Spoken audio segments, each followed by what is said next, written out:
আবারও বাড়ছে পদ্মার পানি, প্লাবিত হচ্ছে নিম্নাঞ্চল, নতুন করে দেখা দিয়েছে নদী ভাঙন। পানি কমতে শুরু করার পর আবারও অস্বাভাবিকভাবে বাড়তে থাকায় আতঙ্কে রয়েছেন পদ্মা পাড়ের মানুষ। বুধবার দুপুর থেকে আপনার পানি বাড়া, আপনার প্রচুর পানি বাড়ছে। জল ধরেন বাইরে নিচে চলে গেছিল, আবার উপরে উঠে আসলো। গতকালকে থেকে মোটামুটি আপনার 1.5 হাত মতো বেড়েছে। ভয় লাগছে যে এবার কি হবে, ডুবে যাব নাকি। আমাদের বাসা একবারে নদীর ধারে, আমরা খুবই আতঙ্কে আছি। পানি বাড়ার সাথে বেড়েছে স্রোতের তীব্রতা।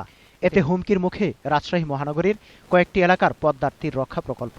এরই মধ্যে কয়েকটি স্থান দেবে যাওয়ায় বালির বস্তা ফেলে মাটি ধরে রাখার চেষ্টা করছে পানি উন্নয়ন বোর্ড।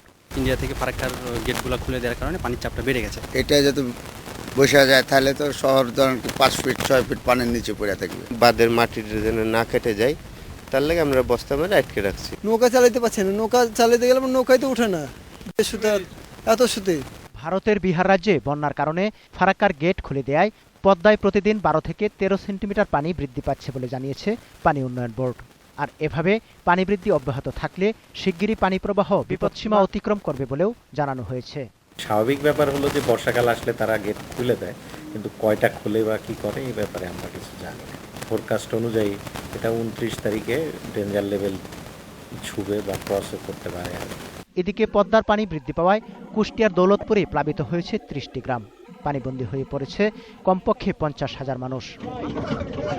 শরীয়তপুরের জাজিরার কুণ্ডেচর ও খেজুরতলা বাজার এলাকায় আবারও পদ্মার তীব্র ভাঙন দেখা দিয়েছে।